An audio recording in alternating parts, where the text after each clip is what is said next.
কাঞ্চনের কাছে শান্তি, বরকে কাছে টানলেন শ্রীময়ী। লাল স্মৃতি আর টিপে সাজলেন টুকটুকে বউ। ফেব্রুয়ারিতে আইনি বিয়ের পর 2রা মার্চ সামাজিক বিয়ে করেন কাঞ্চন মল্লিক ও শ্রীময়ী চট্টরাজ।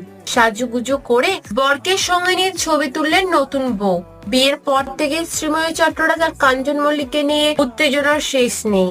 মুখে যত সমালোচনা করুক না কেন নেটিজেনরা, এই দুই তারকার জীবনে কি কি হচ্ছে তা জানার আগ্রহেরও কোনো শেষ নেই। 53 কাঞ্চনকে বিয়ের পর নাম বদলেছে 26-এর শ্রীময়ী। ইনস্টাগ্রামে তিনি শ্রীময়ী চট্টরাজ থেকে এখন শ্রীময়ী চট্টরাজ মল্লিক। এবার অভিনেত্রী সাজলেন নীল শাড়িতে, শীতে রাঙানো সিঁদুর, কপালে টিপ, খোলা চুল, গলায় সোনার হার।